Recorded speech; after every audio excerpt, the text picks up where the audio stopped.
Sign it. My lawyer's waiting. Marcus Sterling threw the envelope onto his wife's trembling legs.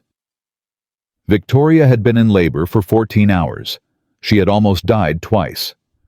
3 babies, her triplets, were crying somewhere down the hall, and she hadn't even held them yet. Her husband didn't ask if she was okay. He didn't look at the bassinets. He checked his Rolex and said, "I have dinner reservations at 8. Don't make this difficult." She thought she had lost everything. But Marcus made one fatal mistake. He didn't check the mail that morning. Comment your city below so I can see how far this story travels. What is this? Victoria's fingers closed around the envelope. Her hands were still shaking from the delivery. The epidural was wearing off. Everything hurt. Divorce papers. Marcus didn't move closer to the bed. Sign them. Divorce? Victoria tried to sit up. Pain shot through her abdomen. Marcus, I just gave birth. To your children. Our children. They're in the NICU right now. They're in the NICU because you couldn't do one thing right. Marcus cut her off. Triplets. I wanted 1. Maybe 2. 3 is excessive and expensive. They're your babies. Are they? Marcus raised an eyebrow. DNA test is already ordered. My lawyers will handle the results. Victoria felt the room tilt.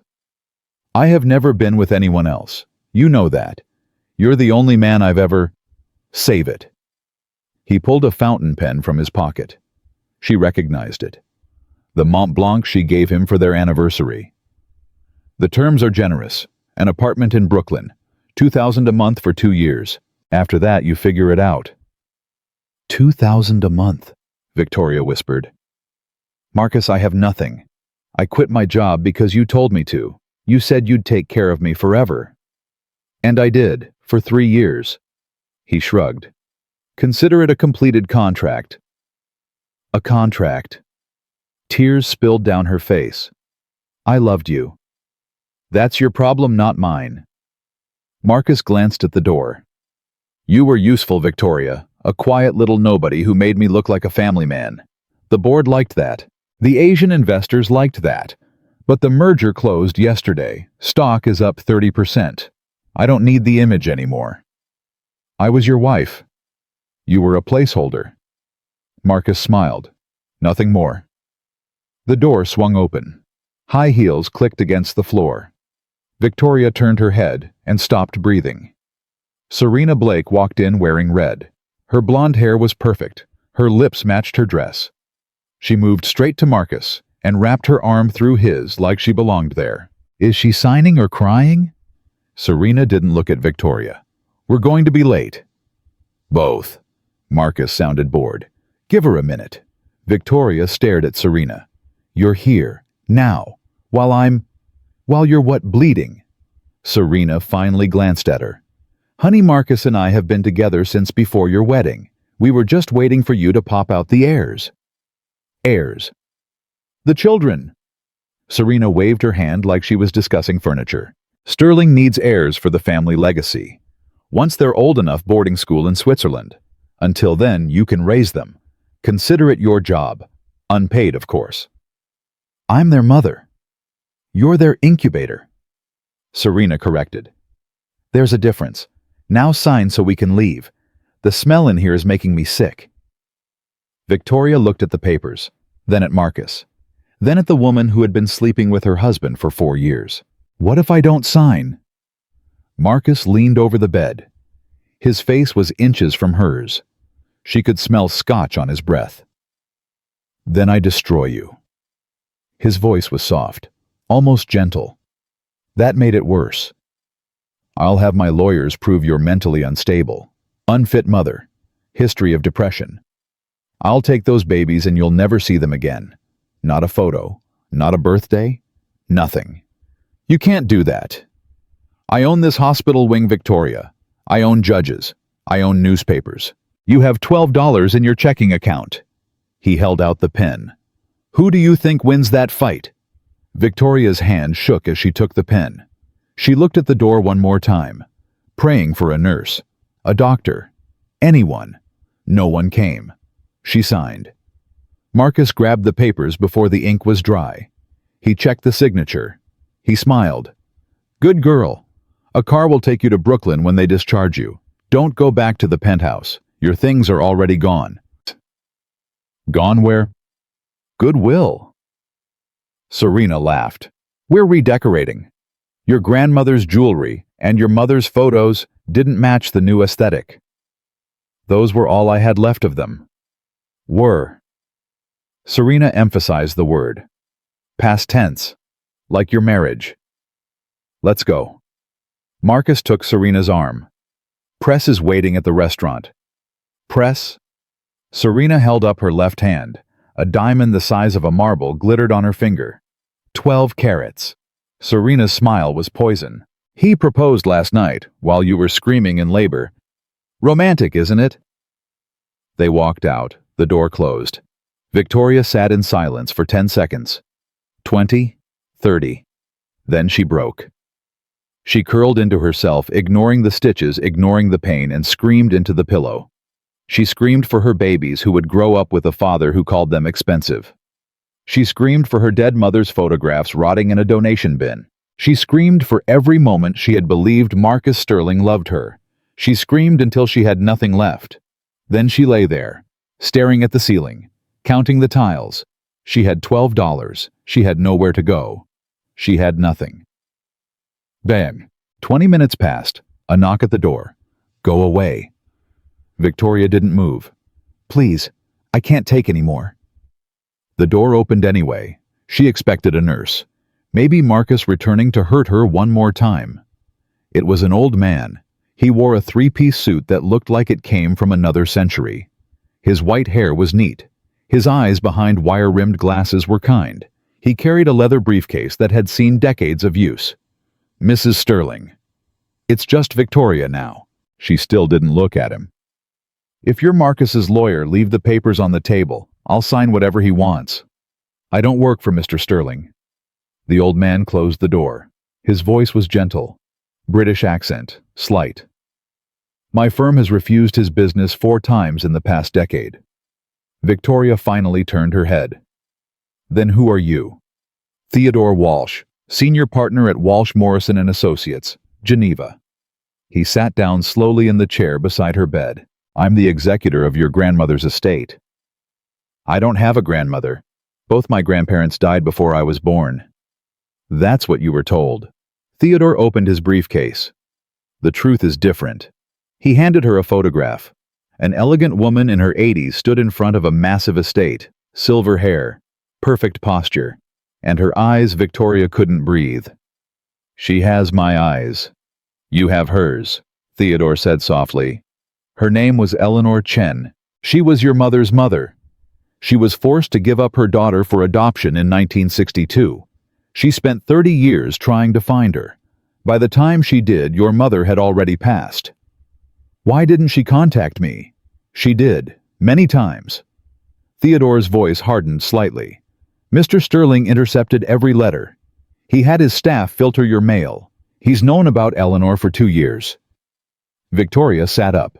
The pain didn't matter anymore. Marcus knew I had family. He knew exactly what you stood to inherit.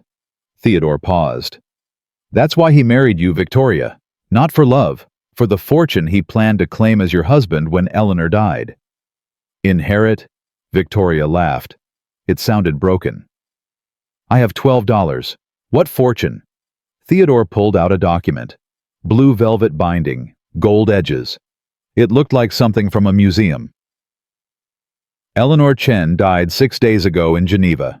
I've been trying to reach you since then. Mr. Sterling's staff turned me away from the penthouse every time. I only found you tonight through contacts at this hospital. I'm sorry she's gone. Victoria meant it. But I never knew her. Why would she leave me anything? Theodore opened the document. Eleanor Chen wasn't just your grandmother.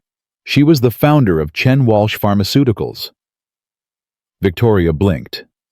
Chen Walsh.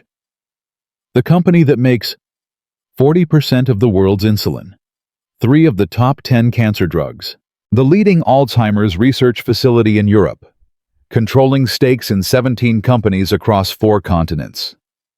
Theodore looked up at her. Your grandmother watched you from afar for 15 years.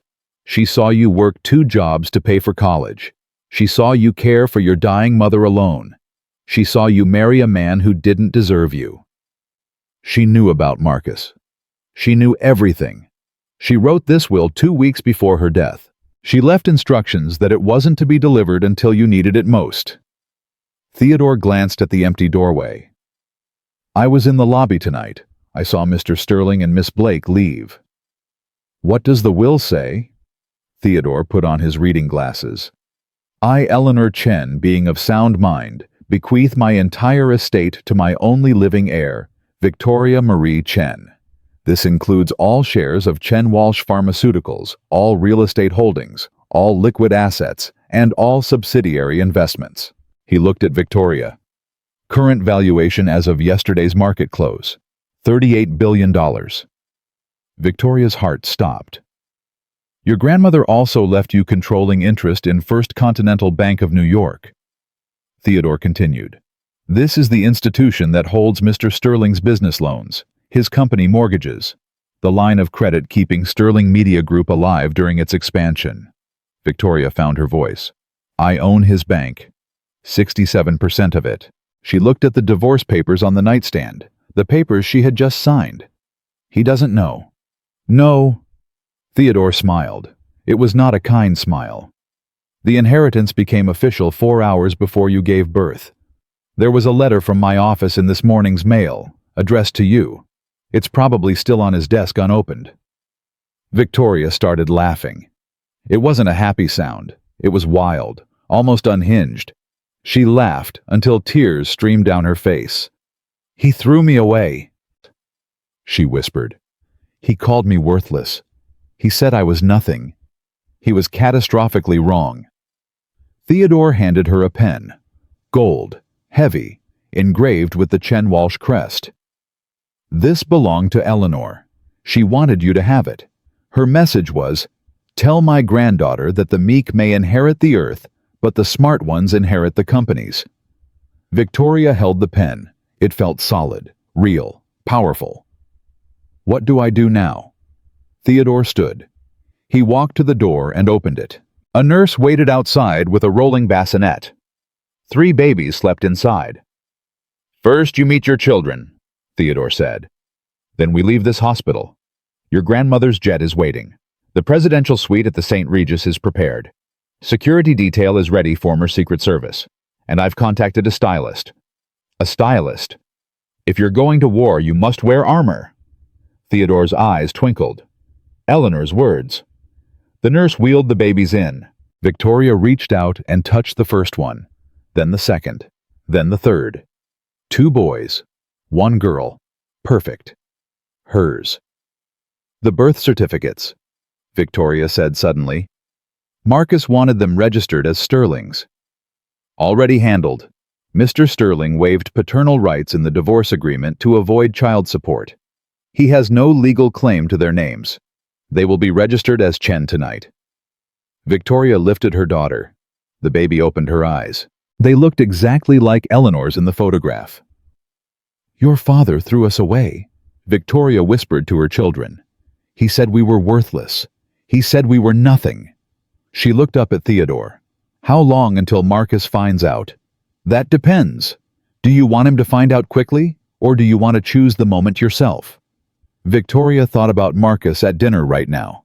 Champagne, Serena on his arm, laughing about how easily he'd discarded his burden. She thought about the apartment in Brooklyn, the $12, the Goodwill bin holding her mother's photographs. Then she looked at her babies. I want to choose the moment. Victoria's voice was different now, harder. I want him to feel exactly what I felt tonight. I want to watch his face when everything he thought he knew falls apart. Theodore nodded. Then we begin. Can you walk? Victoria swung her legs over the side of the bed. Pain screamed through her body. Her stitches pulled. Her legs shook. She stood anyway. She gathered her babies into the portable bassinets. She walked toward the door. At the threshold she stopped. The divorce papers still sat on the nightstand. Beside them lay the Mont Blanc pen she had given Marcus with love. She picked up the pen. "This is mine," she said. "He doesn't get to keep anything I gave him." She walked out without looking back. 14 hours ago, Victoria Chen had been a pregnant wife waiting for her husband to hold her hand. Now she was a single mother with $38 billion, 67% of her ex-husband's bank, and a plan. Marcus Sterling had wanted a war. He was about to find out what one cost.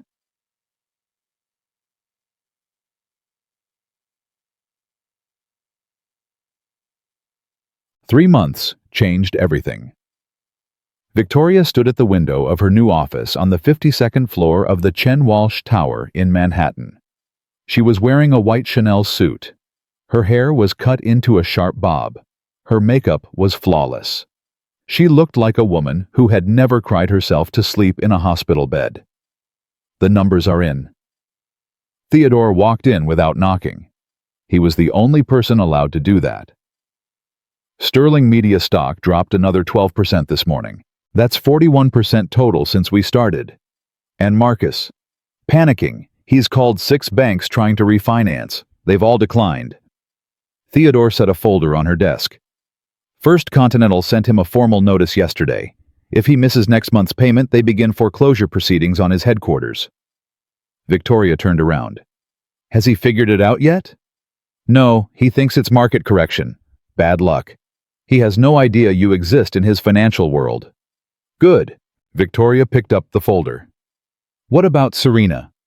"Spending money like it's water. She bought a yacht last week, $2 million. She's also been seen at jewelry stores, art auctions, and 3 different plastic surgeons. She's securing assets before the ship sinks." "It appears so. Miss Blake is many things, but stupid isn't one of them." Victoria smiled. It wasn't a warm smile. "Keep watching her. She'll be useful later." Theodore nodded and turned to leave. Then he paused. "The charity gala is tonight, the Sterling Media Foundation annual event. Are you certain you want to do this?" "I've never been more certain of anything." "He'll have security, press, hundreds of witnesses. That's exactly what I'm counting on." Victoria closed the folder. "Make sure the car is ready at 7. And Theodore." "Yes. Thank you for everything." Theodore's expression softened. "Your grandmother would be proud, Victoria. You've become exactly who she hoped you would be." He left. Victoria walked to her desk. 3 photographs sat in silver frames. Noah, Elias, Sophie. Her triplets were 3 months old now. They were healthy. They were happy. They were home with the best nannies money could buy. And tonight, their father was going to learn what he had thrown away. The grand ballroom of the Plaza Hotel was packed. Crystal chandeliers cast warm light over 500 of New York's wealthiest citizens. Champagne flowed. Diamonds sparkled. Everyone who mattered was there. Marcus Sterling stood near the bar holding court. He was wearing a custom tuxedo. His hair was perfectly styled. He looked like a man who owned the world. But Victoria noticed things others didn't. The way his jaw was too tight. The way his eyes kept scanning the room. The way he checked his phone every 30 seconds. He was scared. He just didn't know of what yet. "Darling, stop fidgeting." Serena appeared at his elbow, champagne in hand. Her red gown probably cost more than most people's cars. "You're making people nervous. The Italians haven't arrived yet." Marcus took a long drink. "Moretti was supposed to be here an hour ago. If he backs out of this merger..." "He won't back out. You're Marcus Sterling." Serena rolled her eyes. "Stop being paranoid." "I'm not paranoid. I'm realistic. Something is wrong. The banks, the investors, everyone's been acting strange for weeks." "It's the economy. Markets fluctuate. You've told me that 100 times." "This is different." Marcus lowered his voice. "First Continental called in my credit line yesterday. $30 million, due in 30 days. They've never done that before." Serena's smile flickered, just for a moment. "Can you pay it?" "I can restructure, move some things around." Marcus finished his drink. "But I don't understand why they're pressing now. We've never missed a payment." "Then it's fine." Serena squeezed his arm. "Now smile. The photographers are watching." Marcus forced a smile, but his eyes were still scanning, still searching, still afraid. He had no idea he should have been more afraid. The music stopped. Every head in the room turned toward the grand staircase. The massive double doors at the top had opened. A woman stood there alone. She wasn't walking down yet. She was waiting, letting everyone look. Her gown was midnight blue velvet. It hugged her body like it was painted on. The back was completely open, revealing flawless skin. But the jewelry was what made people gasp. A sapphire the size of a small egg hung from her neck, surrounded by diamonds that caught every light in the room. A delicate tiara of black gold and more diamonds sat in her hair. She looked like royalty. She looked like she owned every person in that room. She looked like Victoria Chen. "Who is that?" Serena whispered, her grip tightening on Marcus's arm. "I don't recognize that dress. It's not from any collection I've seen." Marcus squinted. The woman's hair was different. Her posture was different. Her entire presence was different. But something about her eyes. She started descending the stairs. Every step was deliberate. Every movement was calculated. Two men in black suits followed behind her. Security. And beside her walked an old man in a three-piece suit. Marcus's blood turned to ice. He knew that old man. Theodore Walsh, the lawyer who had rejected his business 4 times. The lawyer who represented estates worth more than small countries. The woman reached the bottom of the stairs. The crowd parted for her like she was Moses at the Red Sea. She walked straight toward Marcus. She stopped 3 feet away from him. She smiled. "Hello, Marcus." Her voice was different. Confident. Cold. Amused. "Lovely party. A bit tacky with all the gold, but I suppose that's your taste." Marcus dropped his glass.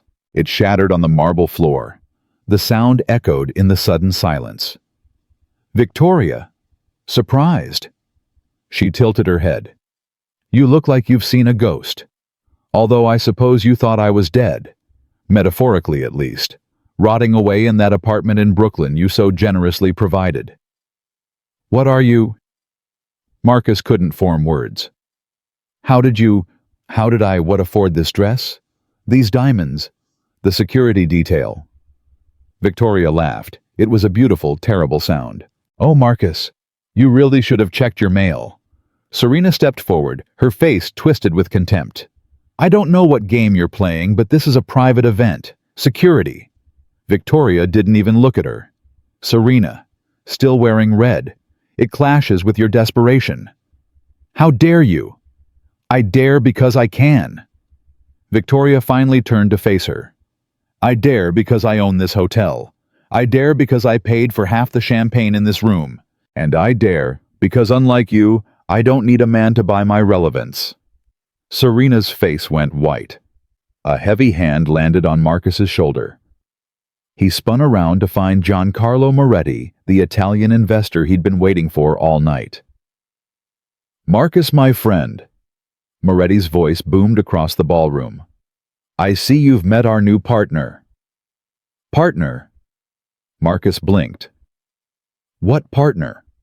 Moretti turned to Victoria and bowed deeply. He took her hand and kissed it with exaggerated formality. "Signora Chen, it is an honor. I was just telling Marcus that our deal cannot proceed without approval from the majority shareholder." "Majority shareholder?" Marcus felt the room spinning. "Moretti, I own 51% of Sterling Media. I am the majority shareholder." "You were," Victoria said softly. She signaled to Theodore. The old lawyer stepped forward and held up a tablet for Marcus to see. "Mr. Sterling." Theodore's voice was perfectly calm. "When you leveraged your personal shares to fund the Asian expansion, you used them as collateral with First Continental Bank. The terms of your loan stated that if your liquidity dropped below a certain threshold, the bank had the right to call the loan immediately and seize the collateral." "My liquidity is fine." Marcus's voice cracked. "I have reserves." "You had reserves," Victoria corrected. "Until this morning. when First Continental, which I own, called in all your loans. Effective immediately. You couldn't pay, so per the contract you signed, your shares were seized. She paused. Let the silence stretch. I bought them from the bank 2 hours ago. Marcus staggered backward. That's impossible. You can't. I own 51% of Sterling Media now, Marcus. Victoria stepped closer. Her voice dropped to a whisper that somehow carried through the entire room. I own this building. I own the chair you sit in. I own the name on the door. She leaned in until her lips were inches from his ear. I own you. She pulled back and raised her voice for the crowd. Ladies and gentlemen, thank you for coming tonight. I am Victoria Chen, and as the new owner of Sterling Media, I have several announcements about the company's future. Murmurs rippled through the crowd. Phones appeared. Cameras flashed. First, Victoria continued, there will be a change in leadership, effective immediately. She turned to Marcus. Security, please escort Mr. Sterling and his companion off the premises. They're trespassing. 2 guards stepped forward and grabbed Marcus's arms. Get off me. Marcus struggled against them. I am the CEO. You can't do this. This is my company. Actually, Theodore interjected calmly, the board just voted via emergency conference call. You've been terminated for gross negligence and conduct unbecoming of a corporate officer. He checked his pocket watch.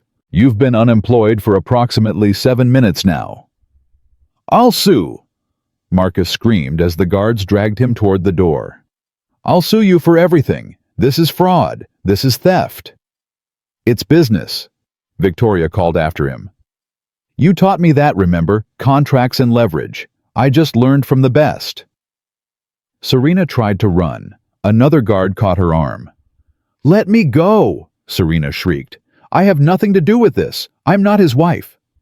No, you're not. Victoria walked toward her slowly. You're the woman who stood in my hospital room and called my children heirs to be shipped off to boarding school. You're the woman who told me I was their incubator. She stopped inches from Serena's face. How does it feel to be on the other side? Serena's perfect makeup was running. Mascara streaked down her cheeks. Please, Serena whispered. Victoria, please. I was just following his lead. He made me do it. I didn't want to hurt you. You wore his engagement ring while I was bleeding from childbirth. Victoria's voice was flat. You laughed about taking my mother's photographs. She leaned closer. You called me a placeholder. I'm sorry. I'm so sorry. Please. Sorry doesn't interest me. Victoria straightened up. But information does. You're going to tell me everything, Serena. Every secret Marcus has. Every offshore account. Every lie he's told. And if you're very, very cooperative, I might let you keep your freedom. She nodded to the guard. Take her somewhere quiet, get her a drink, and get her a lawyer. She's going to need one. The guards dragged Serena away. Victoria turned back to the crowd. 500 faces stared at her with a mixture of shock, awe, and fear. She picked up a glass of champagne from a passing waiter. Now, she raised the glass. Shall we discuss business? The next morning, every news outlet in America led with the same story. Billionaire heiress takes down ex-husband in hostile takeover. Scorned wife's revenge. How Victoria Chen destroyed Marcus Sterling in 90 days. From hospital bed to boardroom, the Cinderella story that ended in corporate warfare. Victoria sat in her office watching the coverage on 3 different screens. Theodore stood beside her reading updates on his phone. The stock is up 18% since your announcement, Theodore reported. Investors are calling it a vote of confidence. They like your leadership style. And Marcus? Currently at the Waldorf. He's been on the phone with lawyers all morning. He's filed preliminary paperwork for 7 different lawsuits. Let him file. Victoria took a sip of coffee. How long until he runs out of money? At his current burn rate, approximately 4 months. Less if Miss Blake continues spending. She bought a Birkin bag this morning, $47,000. She doesn't know he's broke yet. She knows. She's extracting value while she can. Theodore almost smiled. Miss Blake has excellent survival instincts. Victoria's phone buzzed. She looked at the screen and frowned. It's him. Mr. Sterling? He's left 14 voicemails since last night. Victoria stared at the phone. He's demanding to meet. You don't have to speak to him. No. But I want to. Victoria set down her coffee. Set up a meeting, somewhere public, somewhere with cameras nearby. When? Tomorrow. Let him sweat for one more night. Theodore nodded and left. Victoria turned back to the windows. Somewhere in this city, Marcus Sterling was pacing in a hotel room, trying to figure out how his life had fallen apart. He was probably calling every contact he had. Probably threatening everyone who wouldn't help him. Probably blaming everyone except himself. She thought about the woman she had been 3 months ago, lying in that hospital bed, signing those papers with shaking hands, believing she was worthless. That woman was dead. The woman standing here now had buried her. Marcus arrived at the restaurant 20 minutes early. He was trying to look confident, but Victoria could see the cracks. His suit was off the rack. His watch was gone, probably pawned. His eyes had dark circles underneath. He stood when she walked in. Old habits. Victoria. Marcus? She sat down across from him. You wanted to talk. Talk. I want to know why. Marcus leaned forward. I want to know why you're doing this to me. Victoria almost laughed. You threw divorce papers on me while I was bleeding from childbirth. You called our children expensive. You told me I was worthless. And you want to know why I'm doing this to you. I was stressed. The merger was. You were cruel. Victoria cut him off. You were deliberately, systematically cruel. You isolated me from everyone I knew. You intercepted letters from my grandmother. You married me because you thought you could steal my inheritance. Marcus went pale. How did you? Theodore told me everything. Victoria's voice was ice. You knew about Eleanor for 2 years. You knew I was going to inherit billions. You were just waiting for her to die so you could claim it as my husband. I can explain. You can't explain anything, Marcus. You were a con artist. I was the mark. The only thing you didn't expect was for me to figure it out before you could finish the job. Marcus slammed his hand on the table. I built that company from nothing. I made Sterling Media. You can't just walk in and take it. I didn't walk in. I bought it. Victoria didn't flinch. Legally. Through the same contracts and leverage you taught me about. The same tactics you bragged about using on your competitors. She smiled. You used to say business was war. You were right. You just didn't expect me to be a general. I'll destroy you. Marcus's voice was shaking. I'll tell the press about your mental health, your instability. I'll make everyone think you're crazy. Will you? Victoria pulled out her phone. Because I have recordings from the hospital room that night. Every word you said, every threat you made, every insult. She played a clip. Marcus's voice filled the restaurant. You were a placeholder, Victoria, a quiet little nobody who made me look like a family man. She stopped the recording. I wonder what the press would think of that. Victoria put the phone away. I wonder what the board would think. I wonder what your mother's friends at the country club would think. Marcus's face was gray. What do you want? I already have what I want. I have my children. I have my company. I have my life back.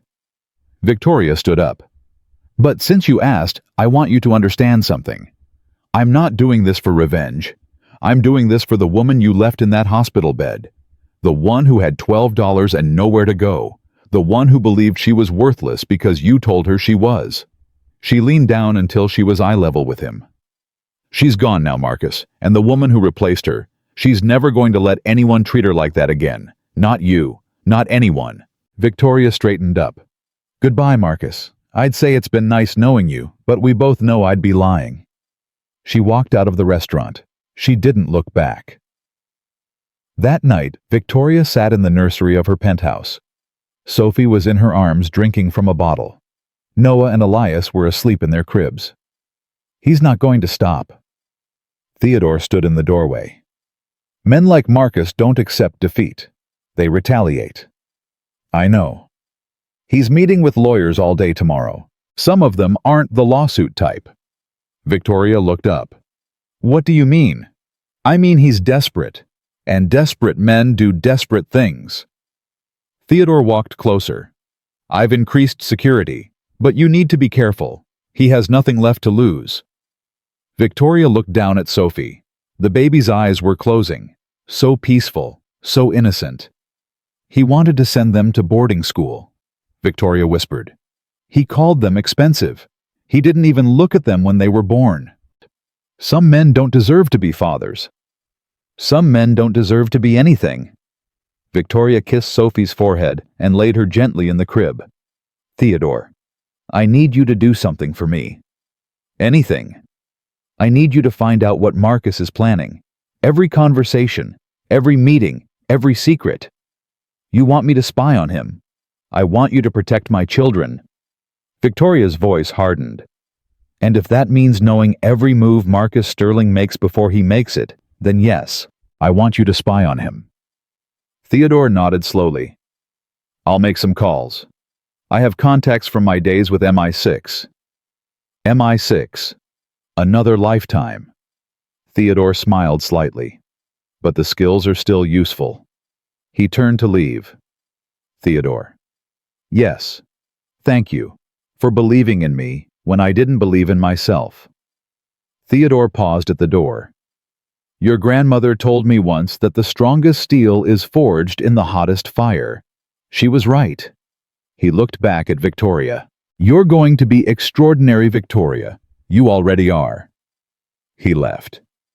Victoria stood alone in the nursery, surrounded by her sleeping children. She thought about Marcus somewhere in the city plotting his revenge. She thought about Serena probably selling secrets to the highest bidder. She thought about all the people who had underestimated her, dismissed her, discarded her. They were all going to learn the same lesson. Victoria Chen was not a victim anymore. She was a force, and she was just getting started. Theodore's warning proved prophetic within 72 hours. Victoria was reviewing quarterly reports when her head of security, a former Secret Service agent named Daniel Cross, walked into her office without knocking. That alone told her something was wrong. Daniel never interrupted without reason. We have a problem. Daniel placed a tablet on her desk. Our surveillance picked this up 30 minutes ago. Victoria looked at the screen. It showed Marcus in a dimly lit bar sitting across from two men she didn't recognize. One was heavy-set with a shaved head. The other was lean with cold eyes that made Victoria's skin crawl. Who are they? The big one is Viktor Kozlov, former Russian military. Currently works as a fixer for people who need problems to disappear. Daniel zoomed in on the second man. The other one is James Harrell, ex-CIA, discharged for excessive force during an interrogation in Afghanistan. Now he freelances for whoever pays. Victoria's blood ran cold. Marcus hired mercenaries. He's meeting with them. We don't have audio, but our lip reader caught fragments. Daniel swiped to a transcript. They mentioned the Hamptons, your estate, and the word package came up 3 times. Package. Daniel's jaw tightened. In their line of work, that usually means a person. Or persons. Victoria's hands gripped the edge of her desk. The children. That's our assessment. Victoria stood up so fast her chair rolled backward and hit the wall. Where are they now? The babies. Safe. I moved them to the secondary location an hour ago. Maria is with them. So are 4 of my best people. Victoria closed her eyes. She breathed. When she opened them again, the fear was still there, but it was buried beneath something harder. What's Marcus planning? Based on what we've gathered, he's going to stage some kind of incident. Make it look like an accident or a random crime. Then use the chaos to grab the children. Daniel pulled up another image. He's been making calls all week. To lawyers who specialize in emergency custody orders. He's planning to claim you're an unfit mother, that you put the children in danger, that he needs to protect them. By kidnapping them first. Classic abuser playbook. Create the crisis, then position yourself as the savior. Victoria walked to the window. The city stretched out below her, millions of people living their lives, unaware that her entire world was balanced on a knife's edge. When? Our best estimate is within the next 48 hours. He's hemorrhaging money. The Waldorf kicked him out yesterday. He's staying at some motel in Jersey now. Daniel paused. Desperate men move fast. Then we move faster. Victoria turned around.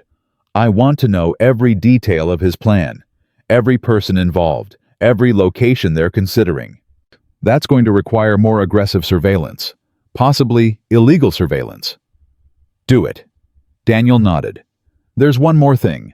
Serena Blake reached out through an intermediary this morning. She wants to meet. Serena, why? She says she has information we need. Victoria laughed bitterly. She's probably working with Marcus, setting a trap.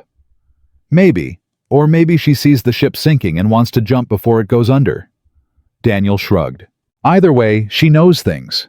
Marcus told her things. Pillow talk. Victoria considered this. Serena was a snake, but snakes could be useful if you knew how to handle them. Set up the meeting, somewhere public, lots of witnesses. When? Tonight. I want this resolved before Marcus makes his move. Daniel left to make arrangements. Victoria picked up her phone and dialed Theodore. I need you here, she said as soon as he answered. Marcus is planning something involving my children. Theodore's voice was calm. I'll be there in 20 minutes. And Victoria? Yes. We anticipated this possibility. I have contingencies in place. Contingencies. Your grandmother taught me many things. One of them was to always assume your enemy will escalate, and to be ready when they do. He hung up. Victoria stood alone in her office holding the phone. She thought about Noah, Elias, and Sophie, 3 months old, completely innocent, completely dependent on her to protect them. Marcus wanted to use them as weapons, as bargaining chips, as leverage in his desperate attempt to reclaim the life she had taken from him. He had no idea what he was dealing with. Victoria wasn't just going to stop him. She was going to end him. The coffee shop Serena chose was deliberately ordinary. Brick walls exposed pipes, baristas with tattoos and attitude. The kind of place Marcus Sterling would never be caught dead in. Victoria walked in at exactly 8 p.m. She spotted Serena immediately.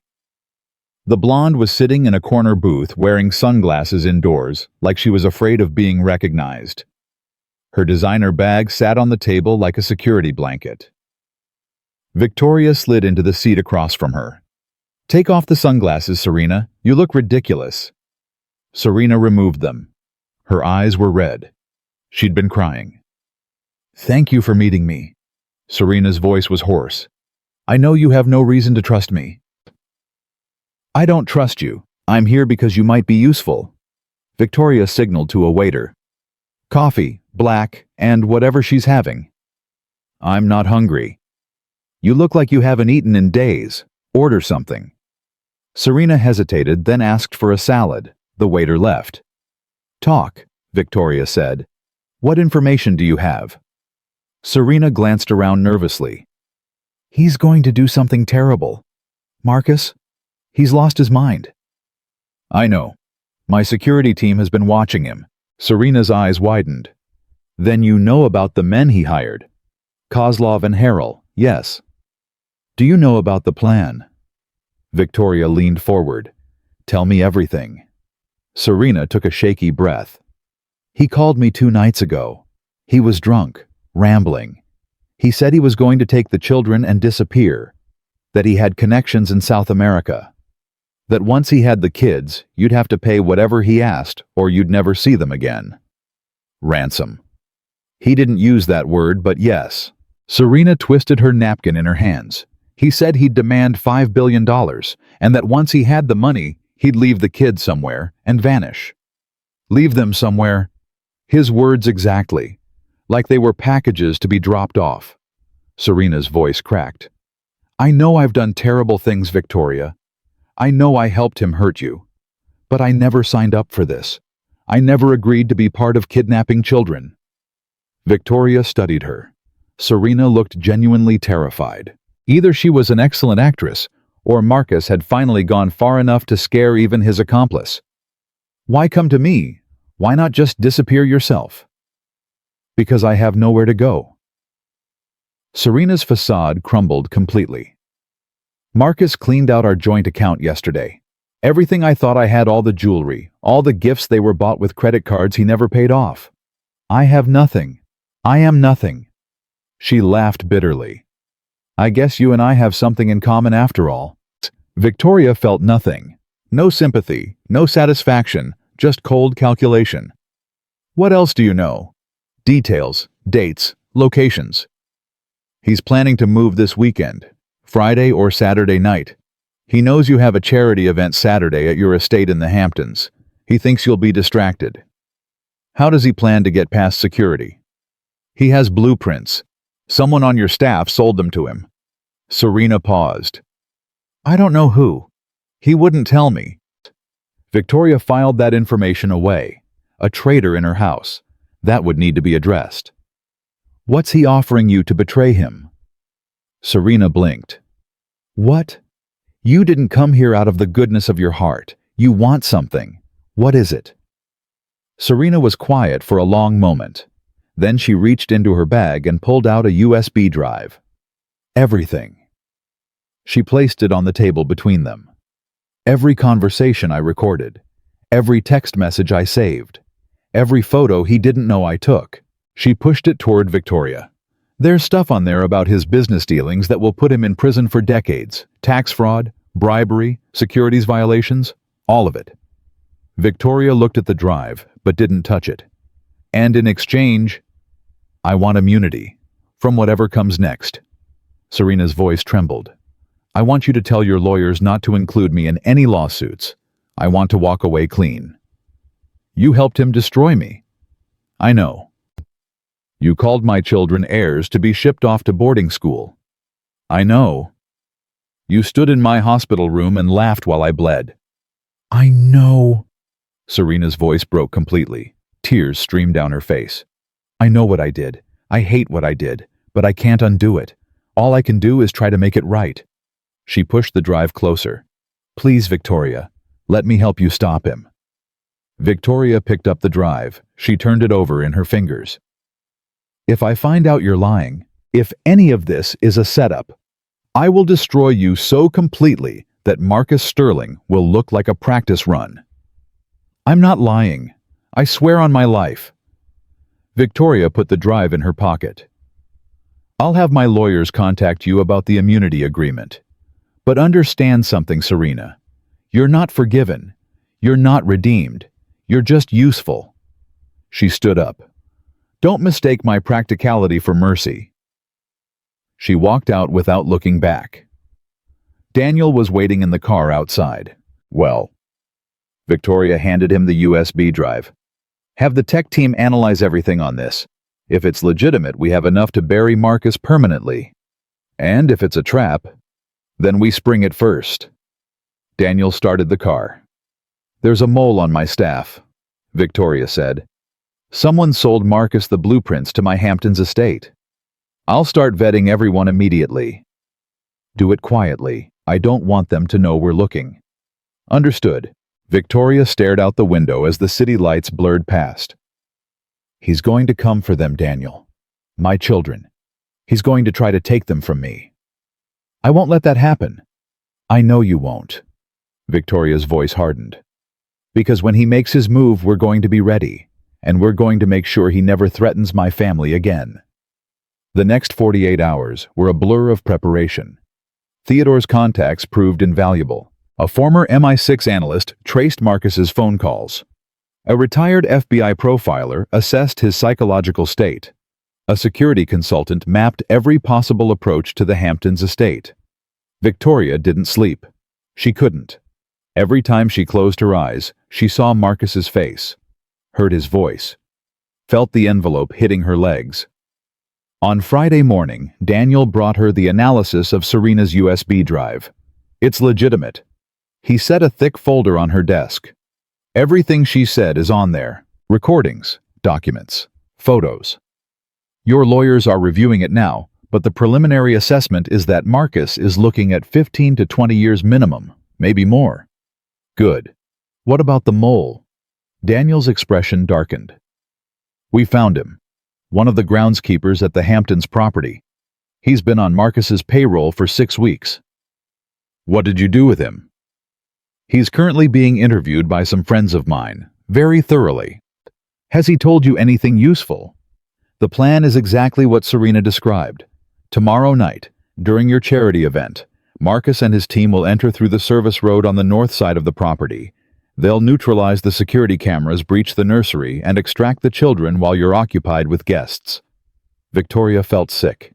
Extract, like their cargo. That's how these people think. And once they have them, private plane waiting at a small airfield in Connecticut. From there they fly to Venezuela. No extradition treaty. Victoria closed her eyes. 3 months ago she had been powerless, broken, believing every terrible thing Marcus said about her. Now she was holding the fate of everyone who had ever hurt her in her hands. Here's what we're going to do. Victoria opened her eyes. We let him come. Daniel frowned. Ma'am, we let Marcus execute his plan, or at least he thinks he's executing his plan. Victoria stood up and walked to the window. We moved the children to a secure location miles away. We replaced them with decoys monitored crib sensors. We let Marcus and his mercenaries breach the property. And then we catch them in the act, red-handed, on camera, with witnesses. Victoria turned around. I don't just want Marcus arrested, I want him destroyed. I want the world to see exactly what he is. I want every news outlet running footage of him trying to kidnap his own children. Daniel considered this. It's risky. If anything goes wrong, then we'll have backup. FBI, local police, your team, everyone in position. Victoria's voice was steel. He wants a war, I'll give him Armageddon. I'll need to coordinate with federal authorities. Do it.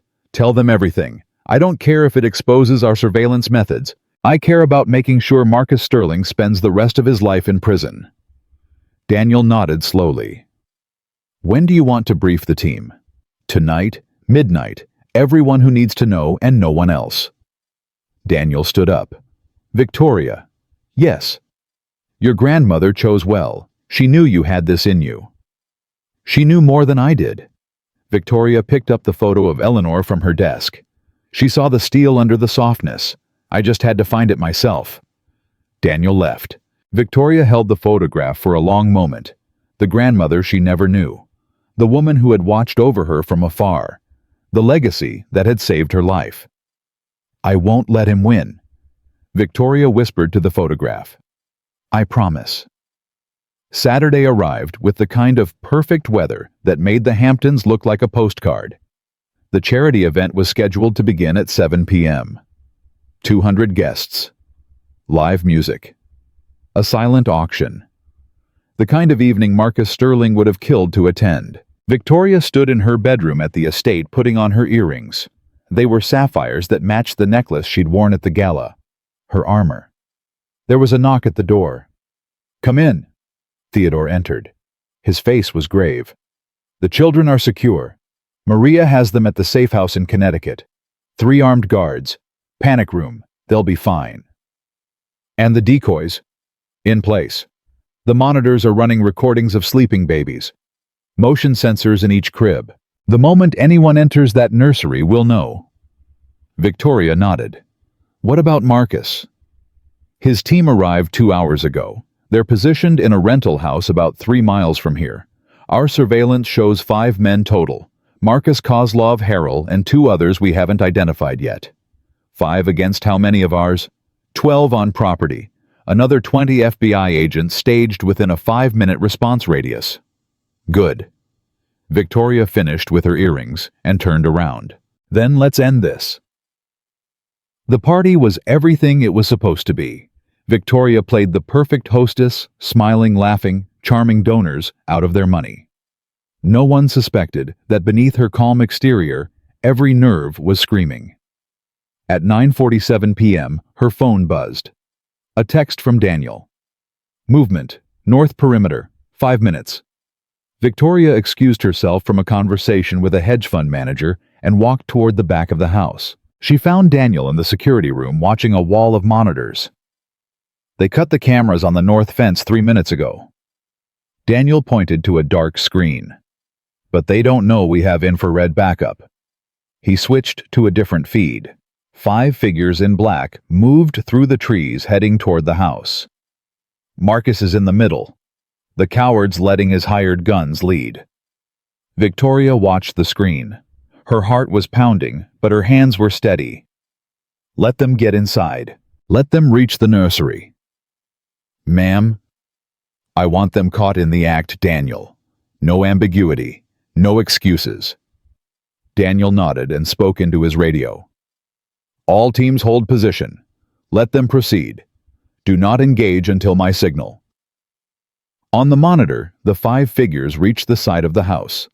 One of them produced tools and began working on a window. 30 seconds later, they were inside.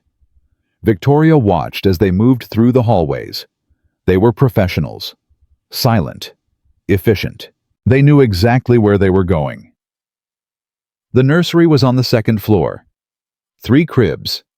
3 decoys. 3 traps waiting to spring. The lead man reached the door. He tested the handle. Locked. He pulled out a lockpick. 20 seconds. The door opened. They filed inside, one by one, all 5 of them. The moment Marcus crossed the threshold, Victoria spoke. Now. Daniel's voice cracked through the radio. All teams engage. All teams engage. Floodlights exploded across the property. Sirens wailed. FBI agents emerged from hidden positions. Inside the house, Victoria's security team swarmed the 2nd floor. On the monitor, Victoria watched Marcus's face as the room flooded with armed men pointing weapons at him. The expression was priceless. Shock, disbelief, terror. He looked at the cribs, empty. Nothing but monitors and speakers. What? His voice came through the microphone hidden in the room. Where are they? Where are they? Victoria picked up the intercom connected to the nursery speakers. Hello, Marcus. He spun around looking for her. Victoria, Victoria. The children aren't here. They haven't been here all day. You came all this way to kidnap empty cribs. You can't do this. You can't. I can do whatever I want. I own you, remember? Victoria's voice was ice. Federal agents have you on camera breaking into my home with armed mercenaries. That's attempted kidnapping, breaking and entering, and about 15 other charges my lawyers are very excited about. I'll kill you, Marcus screamed. I swear to God, You'll what threaten me again. Victoria laughed. Marcus, you've been threatening me since the day we met. You told me I was worthless. You told me I was nothing. You told me no one would ever believe me over you. She paused. How does it feel to be wrong? The FBI agents moved in. They forced Marcus to his knees. They cuffed his hands behind his back. Through the monitor, Victoria watched her ex-husband, the man who had thrown divorce papers on her bleeding body, who had called their children expensive mistakes, who had tried to steal everything she had, get dragged out of her house in handcuffs. He was still screaming her name. She turned off the intercom. It's over, Daniel said quietly. He's done. Victoria nodded, but she didn't feel triumphant. She didn't feel victorious. She felt tired. I want to see my children, she said. Now. The helicopter is standing by. Victoria walked out of the security room through the house full of confused guests, past the flashing lights of police cars. She didn't stop to explain. She didn't stop to celebrate. She climbed into the helicopter and flew through the darkness toward her babies. They were sleeping when she arrived. All 3 of them. Safe. Perfect. unaware of how close they had come to being stolen by a man who never deserved to call himself their father. Victoria stood over their cribs for a long time, watching them breathe, counting their fingers, memorizing their faces. "He's never going to hurt you," she whispered. "No one is ever going to hurt you. I promise." Theodore appeared in the doorway. "The FBI has him in custody. Bond hearing is Monday. Given the evidence and the flight risk, they're recommending no bail." "Good. The press is already running the story. It's everywhere. Marcus Sterling attempted kidnapper. The footage from the nursery cameras is on every network." "Good." Theodore walked closer. "How do you feel?" Victoria didn't answer immediately. She touched Noah's cheek, then Elias's, then Sophie's. "I feel like a mother," she finally said. "That's all I ever wanted to be." Theodore nodded. He understood. "Get some rest, Victoria. Tomorrow will be complicated." "Tomorrow is always complicated." Victoria finally smiled. "But tonight my children are safe. Tonight the man who tried to destroy us is in handcuffs. Tonight I won." She kissed each of her babies. Then she sat down in the chair between their cribs. And for the first time in months, Victoria Chen slept. The courtroom was packed. Every seat was taken. Reporters lined the walls. Camera crews waited outside. The trial of Marcus Sterling had become the most watched legal proceeding in America since O.J. Simpson. Victoria sat in the front row directly behind the prosecution table. She was wearing a simple black dress. No jewelry except for her grandmother's ring. She wanted to look like what she was, a mother seeking justice. Theodore sat beside her. His hand rested on hers, steady and reassuring. "Are you ready for this?" he asked quietly. "I've been ready for 6 months." The side door opened. 2 federal marshals escorted Marcus into the courtroom. He was wearing an orange jumpsuit. His hands were cuffed in front of him. His face was gaunt, pale, covered in stubble. He looked nothing like the man who had thrown divorce papers on her hospital bed. Marcus scanned the room until his eyes found Victoria. Something flickered in his expression. Hatred, desperation, maybe even regret. Victoria held his gaze without flinching. He looked away first. The judge, a stern woman named Patricia Holloway, took her seat. "This court is now in session. The United States of America versus Marcus Andrew Sterling. Are both parties ready to proceed?" The prosecution stood. "Ready, Your Honor." Marcus's defense attorney, a high-priced lawyer named Richard Vance, who had probably been paid with the last of Marcus's hidden assets, rose slowly. "Ready, Your Honor." "Very well. Mr. Prosecutor, your opening statement." The federal prosecutor, a sharp-eyed woman named Catherine Blake, stepped forward. "Ladies and gentlemen of the jury, this case is not complicated. The defendant Marcus Sterling conspired to kidnap 3 infant children from their mother's home. He hired armed mercenaries. He planned to flee to a country with no extradition treaty.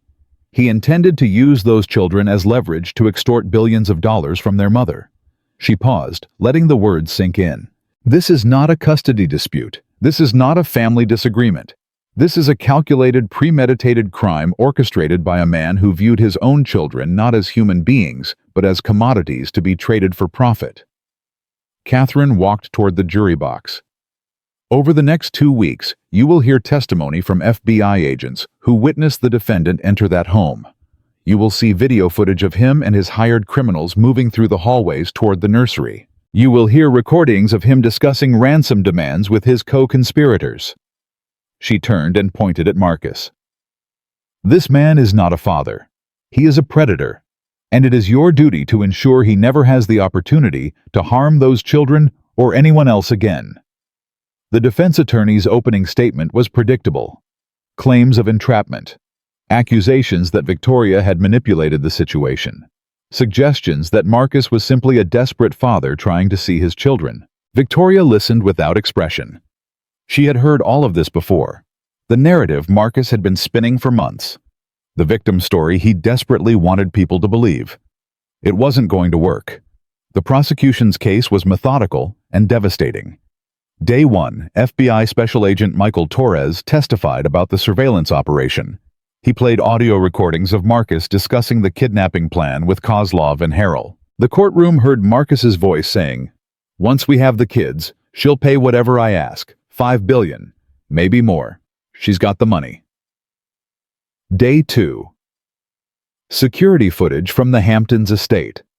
The jury watched 5 masked figures move through the house. They watched Marcus enter the nursery. They watched his face when the lights came on, and he realized he had been caught. Day 3. Serena Blake took the stand. Victoria hadn't seen Serena since the coffee shop.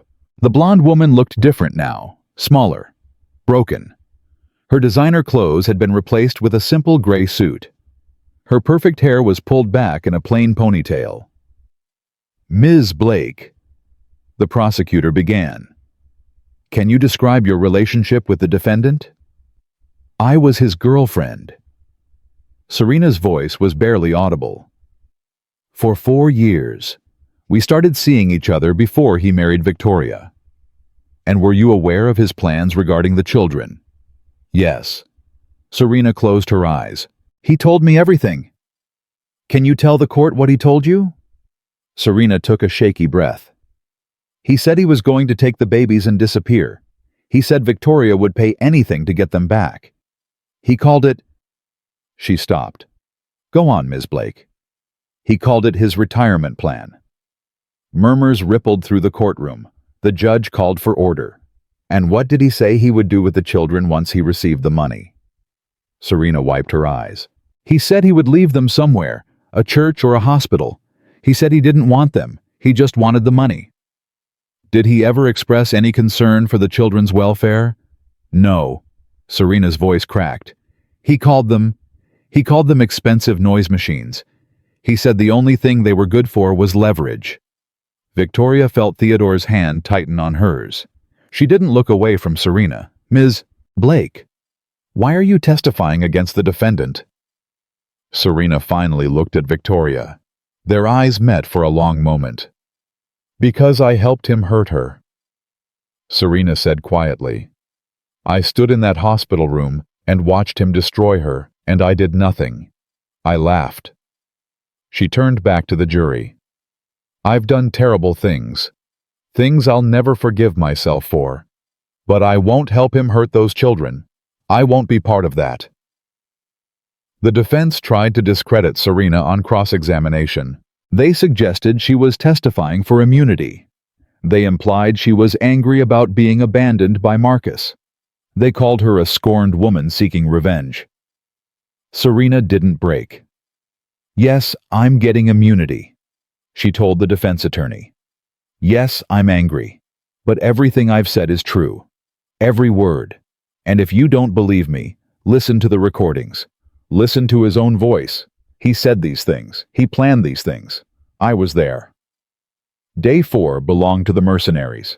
Victor Kozlov and James Harrell had both taken plea deals in exchange for testimony.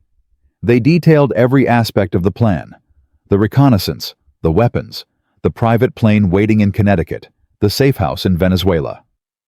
Mr. Sterling was very specific about what he wanted. Harrell testified. "Get in, grab the kids, get out.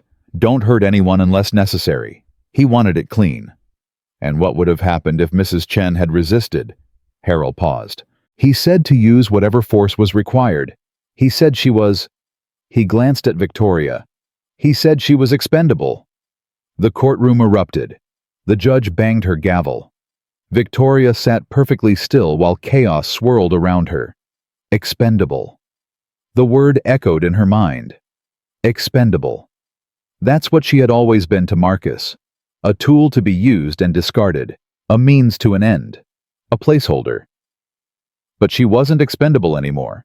She was the one who had exposed him, caught him, destroyed him, and now she was going to watch him face justice. Day 5. Victoria took the stand. The walk from her seat to the witness box felt like miles. Every eye in the courtroom followed her. Cameras zoomed in from the media gallery. Marcus stared at her with undisguised hatred. She sat down. She placed her hands in her lap. She breathed.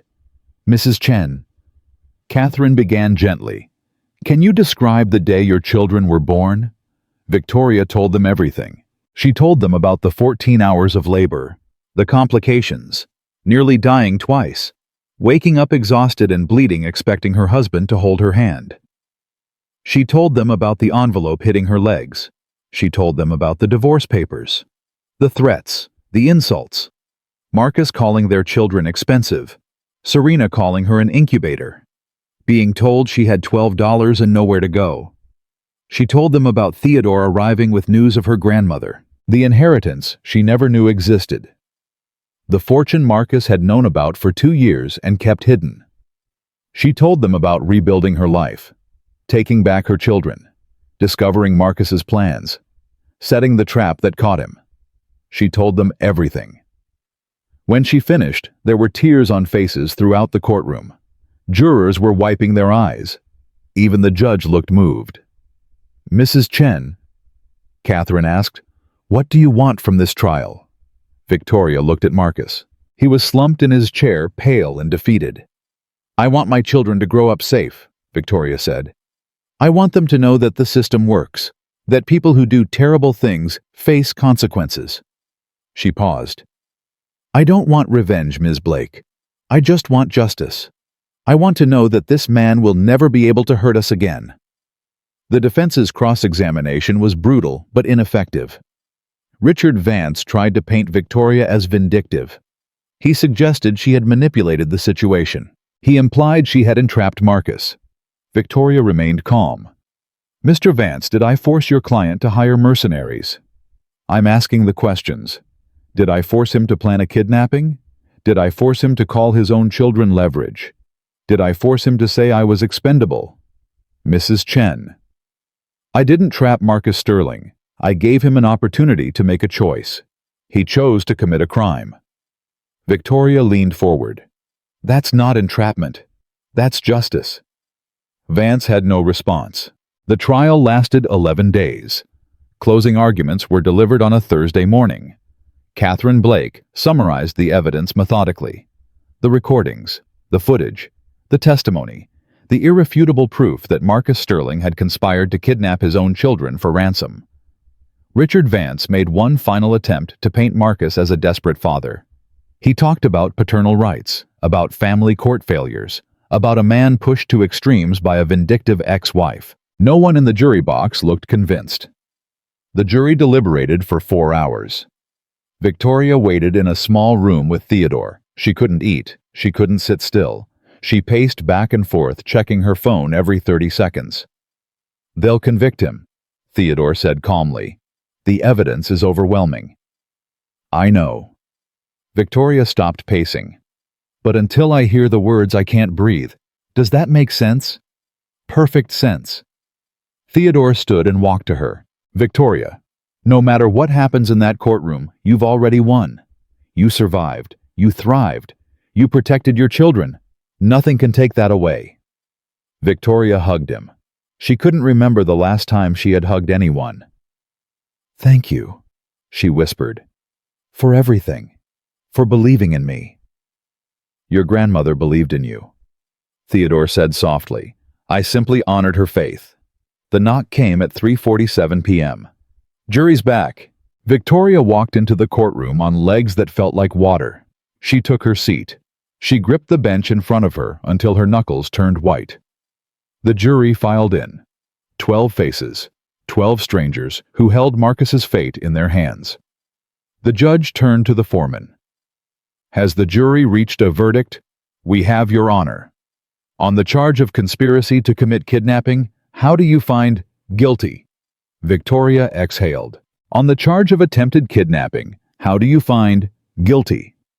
"On the charge of conspiracy to commit extortion, how do you find guilty?" The verdicts kept coming. Guilty on all 14 counts. Marcus sat motionless as each word landed like a hammer blow. By the end, he had his head in his hands. The judge turned to him. "Mr. Sterling, you have been found guilty of some of the most serious crimes a person can commit. You conspired to kidnap your own children. You planned to hold them for ransom. You hired armed criminals to invade a home. You showed no regard for the safety or welfare of 3 innocent infants." She paused. "I have seen many criminals in this courtroom, con men, fraudsters, even violent offenders. But rarely have I encountered someone as coldly calculating as you. You viewed your own children as commodities. You called your ex-wife expendable. You showed no remorse, no conscience, no humanity." The judge straightened her papers. "Marcus Andrew Sterling, I hereby sentence you to 35 years in federal prison without the possibility of parole. You will serve this sentence at a maximum security facility to be determined by the Bureau of Prisons." She banged her gavel. "Court is adjourned." The room exploded with noise. Reporters shouted questions. Cameras flashed. Marcus was pulled to his feet by marshals. Victoria didn't move. She sat there as chaos swirled around her, and she watched the man who had destroyed her life get dragged away in chains. He looked back at her one last time. Their eyes met. Marcus opened his mouth to say something. Victoria turned away. He wasn't worth her attention anymore. Outside the courthouse, reporters swarmed her like locusts. "Mrs. Chen, how do you feel about the verdict? Mrs. Chen, what message do you have for other victims of domestic abuse? Mrs. Chen, what's next for you and your children?" Victoria stood at the top of the courthouse steps. Theodore was beside her. Daniel was behind her with the security team. The whole world was watching. She stepped up to the microphones. "I have a brief statement." Her voice was calm and clear. 6 months ago, I was a woman who believed she was worthless. My husband told me I was nothing, and I believed him. He told me I had no value, and I believed him. He told me no one would ever choose me, and I believed him. She paused. Today, 12 strangers chose to believe me. They heard my story, they saw the evidence, and they decided that what happened to me was wrong. Victoria's voice strengthened. To every woman who is being told she is worthless, you are not. To every mother who is being threatened by someone who should protect her, help exists. To every person who thinks they are trapped, there is a way out. She looked directly into the cameras. I didn't become a billionaire to get revenge. I became a billionaire to get justice. And today, justice was served. She turned and walked to her waiting car. The reporters kept shouting questions, but she didn't answer. She had said everything she needed to say. In the car, Theodore handed her a glass of water. "Well done," he said. Eleanor would have been proud. Victoria leaned her head back against the seat. "It's over," she whispered. "It's finally over. The trial is over." Theodore agreed. "But your story is just beginning." Victoria looked at him. "What do you mean?" "I mean that you have resources most people can only dream of. You have a platform. You have a voice." Theodore smiled. "What are you going to do with them?" Victoria thought about the women she had seen outside the courthouse, the ones holding signs, the ones who had told reporters they were there because Victoria's story was their story, the ones who said they had left abusive partners because of what she had done. "I'm going to help them," Victoria said slowly. "All of them. Every woman who needs to know that she's not alone. Every mother who needs resources to protect her children. Every person who needs someone to believe them." Theodore nodded. "Then I suggest we start planning. Tomorrow." Victoria closed her eyes. "Tonight, I just want to hold my babies." The drive to the safe house took 40 minutes. Victoria spent every second thinking about Noah, Elias, and Sophie. They were 8 months old now. They were crawling. They were babbling. They were becoming people. And they would never know their father as anything other than a cautionary tale. The door opened before Victoria could knock. Maria, the nanny, was smiling. "They've been asking for you," Maria said. "Well, Sophie has been saying something that sounds like mama. The boys mostly just throw food." Victoria laughed. It felt strange. Good, but strange. She walked into the house and found her children in the playroom. They looked up when she entered. 3 faces, 3 smiles. Three tiny humans who had no idea their mother had just watched their father get sentenced to prison. Victoria dropped to her knees. "Come here." She opened her arms. "All of you, come here." They crawled to her, slowly, clumsily, perfectly. She gathered them in her arms and held them tight. "It's over," she whispered into their hair. "He's never going to hurt us again, I promise." Sophie grabbed Victoria's nose. Elias tried to eat her earring. Noah started crying because he wanted milk. It was chaos. Beautiful, wonderful chaos. And for the first time in almost a year, Victoria Chen felt at peace. That night, after the children were asleep, Victoria stood on the balcony of the safe house. The stars were clear and bright. The world was quiet.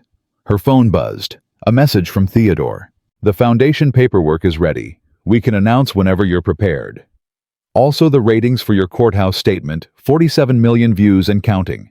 You've touched something, Victoria. Something important." Victoria typed back, "Tomorrow. We start tomorrow." And Theodore, "Thank you for everything, for saving my life." His response came immediately.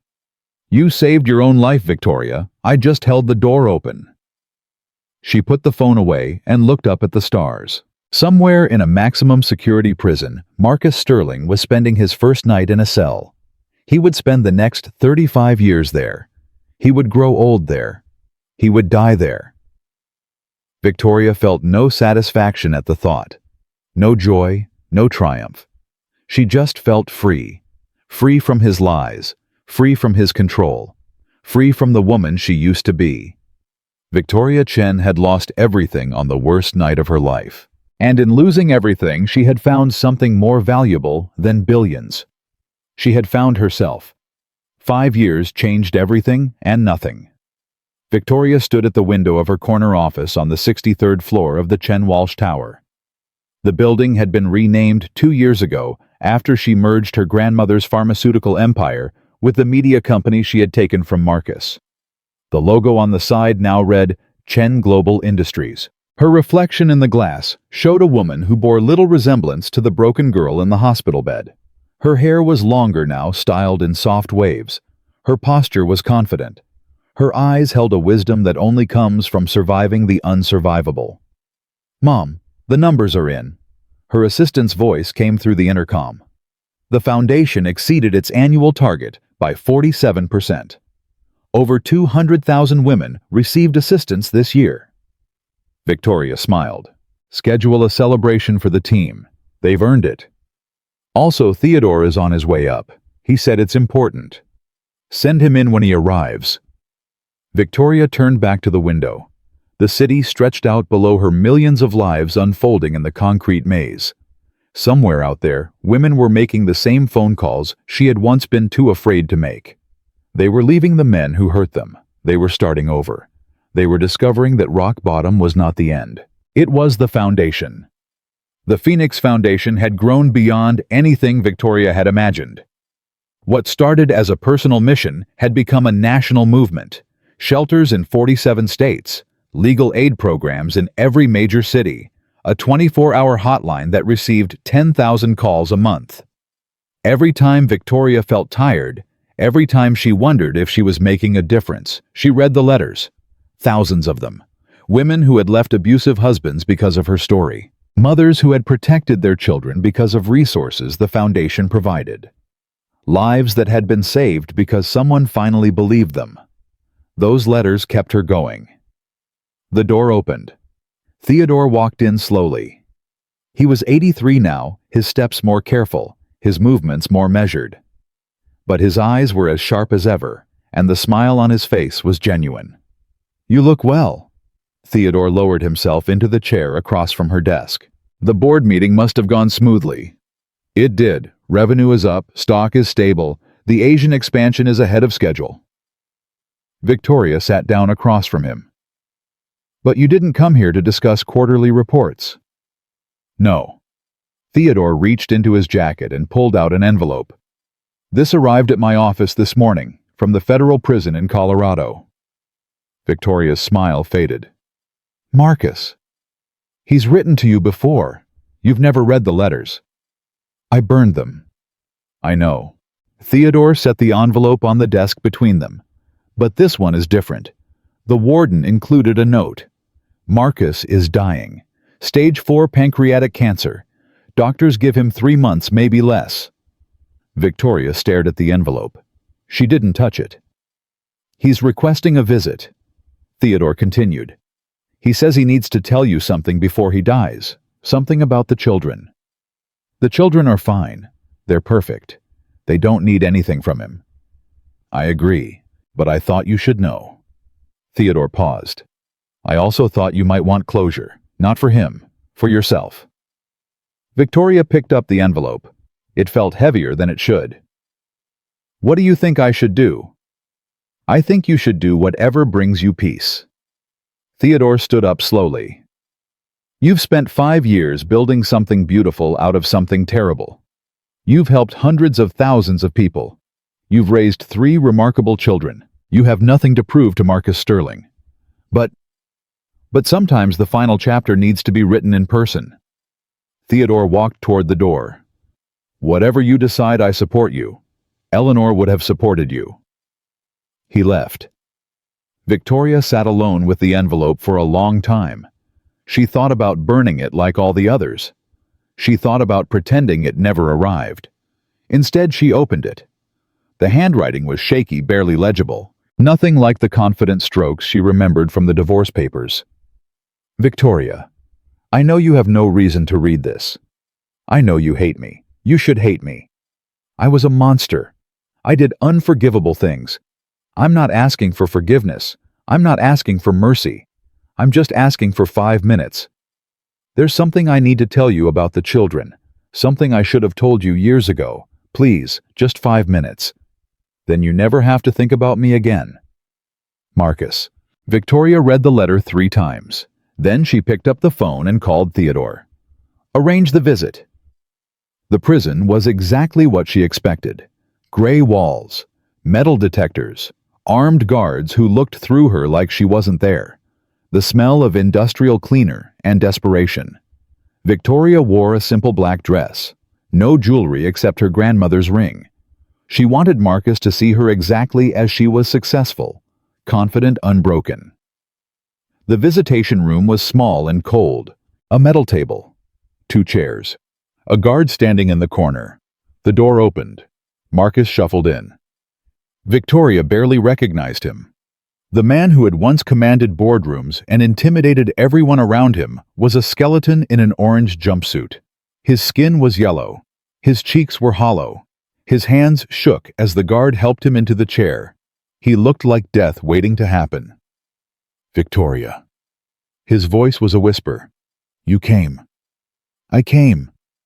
Victoria didn't move, didn't reach across the table, didn't offer comfort. You said you had something to tell me about the children. Marcus nodded slowly. It seemed to cost him enormous effort. Before I say anything else, I need you to know something. He coughed a wet, terrible sound. I'm sorry. I know that word means nothing. I know it doesn't change what I did. But I need to say it. I'm sorry for everything. The hospital, the divorce, the kidnapping, all of it. Victoria waited. When I married you, I thought I was so smart. Marcus continued. I knew about Eleanor. I knew about the inheritance. I thought I could take everything and leave you with nothing. He laughed bitterly. I was the stupidest man alive. Yes, you were. I didn't see you, Victoria. I looked at you every day for 3 years, and I never saw you. I saw what I wanted to see, a weak woman, a tool to be used, a stepping stone. He shook his head. I was blind. What did you want to tell me about the children? Marcus was quiet for a long moment. Then he reached into his jumpsuit pocket and pulled out a folded piece of paper. This is a letter I wrote to them. I want you to give it to them when they're older, when they can understand. He pushed it across the table. I want them to know that what I did was my fault. Not yours, not theirs, mine. Victoria took the letter but didn't open it. What does it say? It says that I was a terrible father, that I never deserved them, that their mother is the strongest, bravest person I've ever known, and that they should be proud to be her children. Marcus's eyes filled with tears. It says that I hope they grow up to be nothing like me. Victoria stared at him.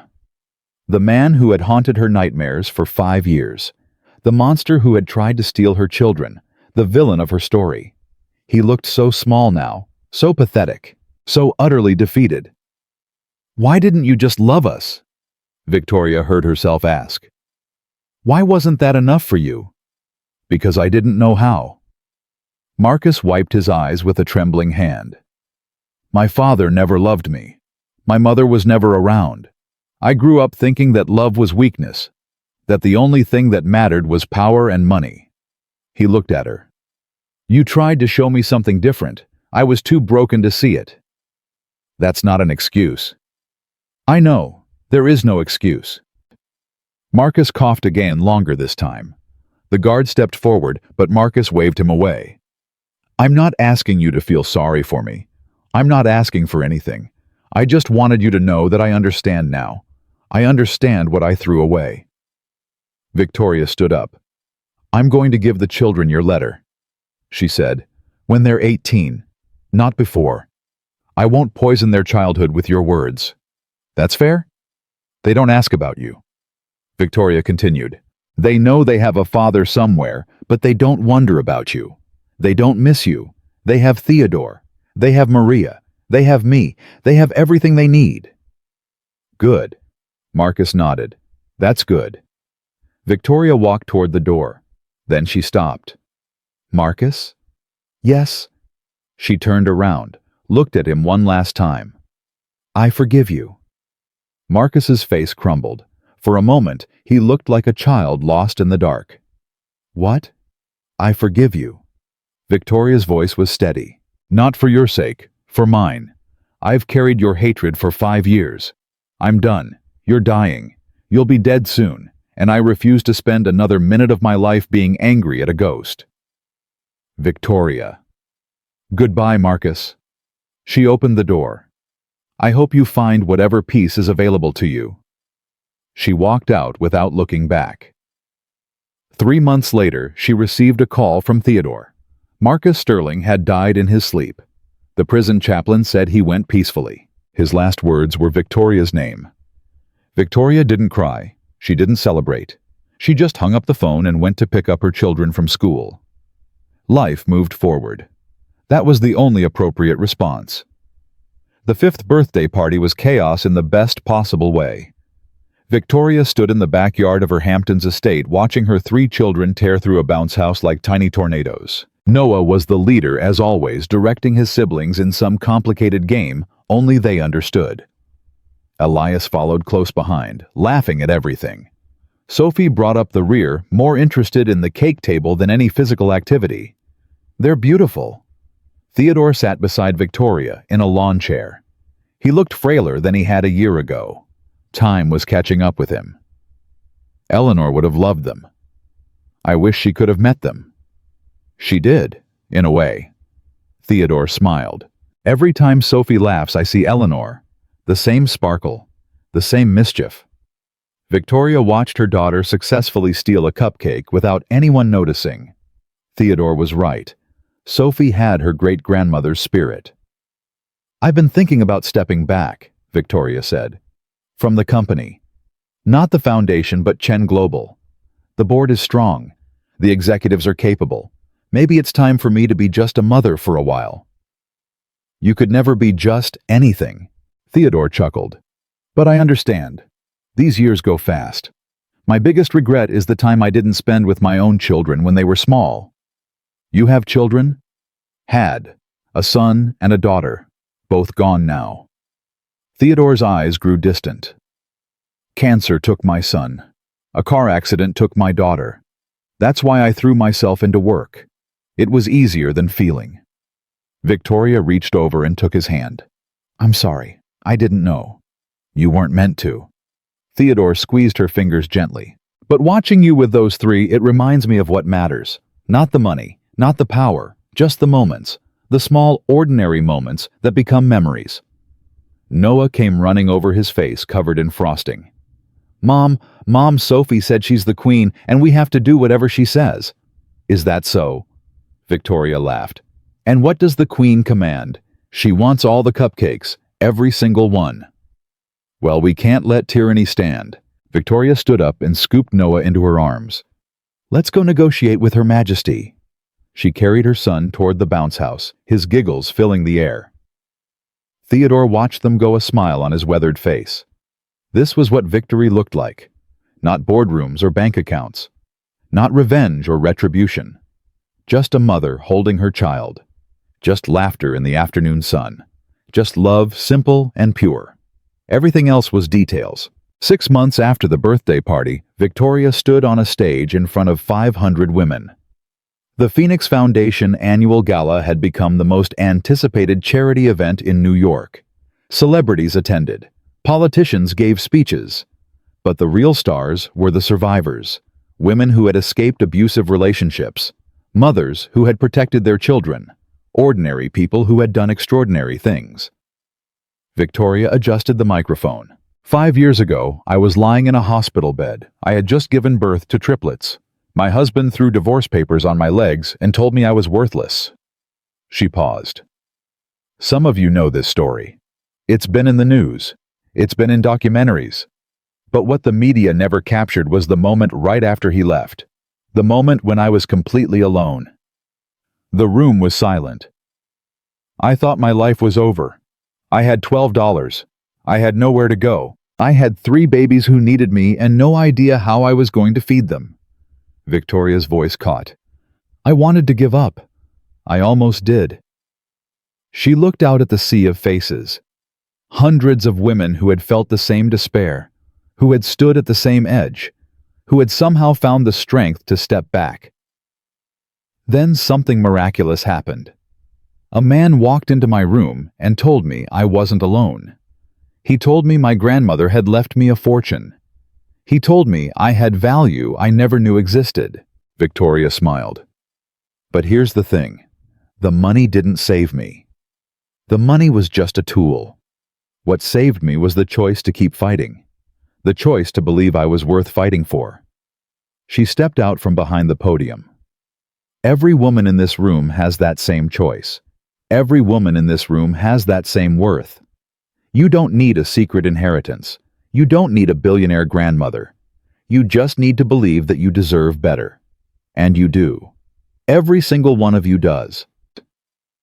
Victoria walked to the edge of the stage.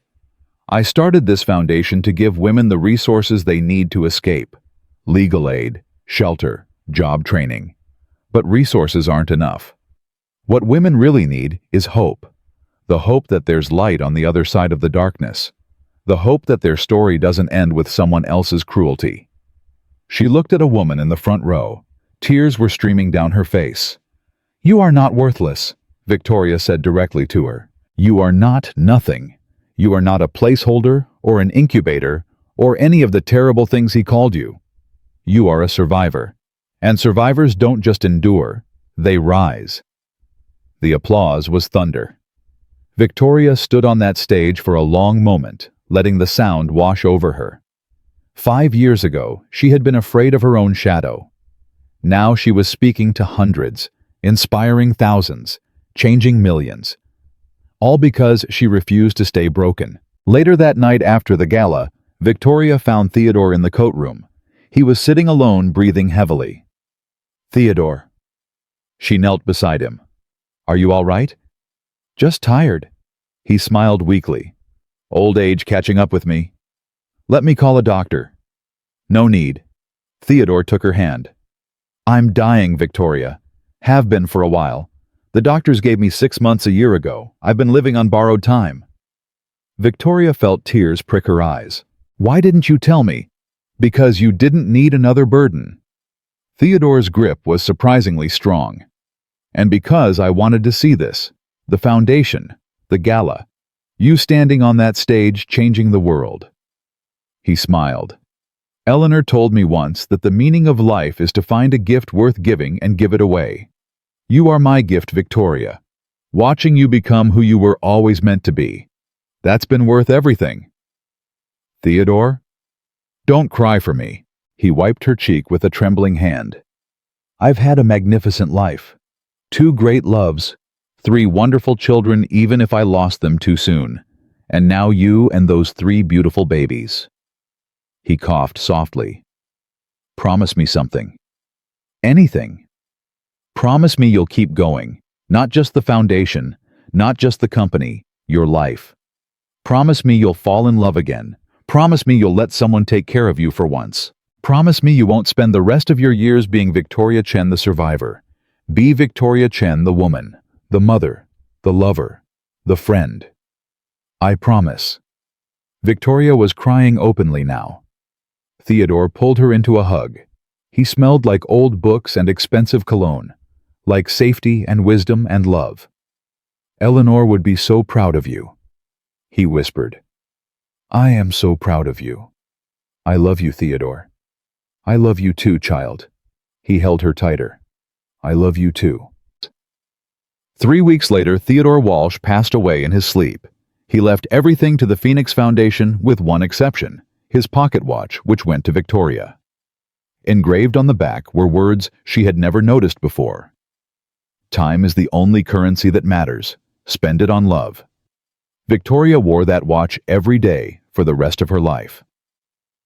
1 year later, on a Tuesday morning that felt completely ordinary, Victoria was making breakfast when Sophie tugged at her sleeve. Mommy. Yes, sweetheart. Why don't we have a daddy? Victoria set down the spatula. She knelt until she was eye level with her daughter. You do have a daddy, she said carefully.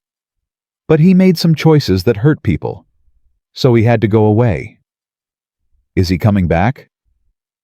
No, baby. He's not coming back. Sophie considered this with the seriousness only a 6-year-old can muster. Mommy? Yes. Are you sad that we don't have a daddy? Victoria pulled all 3 children into a hug. Noah and Elias protested they were too old for group hugs now, but she held on anyway. I have everything I need. Victoria kissed Sophie's forehead, then Noah's, then Elias's. I have you. I have your brothers. I have the best family in the world. But families have daddies, Sophie insisted. Some families do. Some families have 2 mommies. Some families have 2 daddies. Some families have grandparents or aunts or uncles. Family isn't about who you're supposed to have. It's about who loves you. Victoria smiled. And I love you 3 more than anything in the entire universe. Sophie thought about this. More than ice cream. Much more than ice cream. More than puppies. Infinitely more than puppies. More than... Sophie struggled to think of the most valuable thing she could imagine. More than the moon. Victoria laughed. More than the moon, the stars, the sun, and every planet combined. Sophie smiled satisfied. Okay, she said. Can we have pancakes now? Yes, Your Majesty. Victoria stood up. Pancakes it is. The children ran to the table arguing about who got the first one. Victoria watched them go, her heart so full it ached. She thought about the woman she had been 6 years ago, lying in that hospital bed, believing she was worthless, signing those papers with shaking hands. That woman was gone. In her place stood something stronger, something wiser, something forged in fire and tempered by love. Victoria Chen had lost everything on the worst night of her life, and in losing everything she had found the only thing that mattered. Family. Not the family Marcus wanted to buy and sell. Not the family the world thought she should have. Her family. Built from scratch. Held together by love instead of obligation. It wasn't perfect. Nothing ever was. But it was hers. And that was enough. The ending of Victoria's story wasn't a fairy tale. There was no prince, no castle, no happily ever after tied up with a bow. There was just a woman standing in her kitchen making pancakes for 3 children who would never know how close they came to having a very different life. A woman who had been called worthless and proved herself invaluable. A woman who had been thrown away and built an empire. A woman who had been told she was nothing and became everything. Victoria Chen didn't need a happy ending. She needed a beginning. And every morning when she woke up and saw three faces waiting for her, she got one. That was the truth Marcus Sterling never understood. The truth that took Victoria years to learn. Revenge wasn't victory. Money wasn't success. Power wasn't strength. Love was. Love was the only thing that mattered. The only thing worth fighting for. The only thing that turned survivors into conquerors. Victoria had loved and lost and loved again. She had fallen and risen and fallen and risen. She had been broken into a million pieces and rebuilt herself into something unbreakable. And now, standing in her kitchen with flour on her hands and chaos all around her, she finally understood what her grandmother had known all along. The meek don't inherit the earth. The brave do. The ones who keep fighting when everyone tells them to stop. The ones who keep loving when everyone tells them they shouldn't.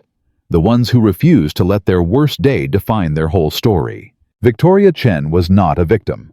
She was not a survivor. She was not a billionaire or a philanthropist or a cautionary tale. She was a mother, and that was the only title that had ever mattered.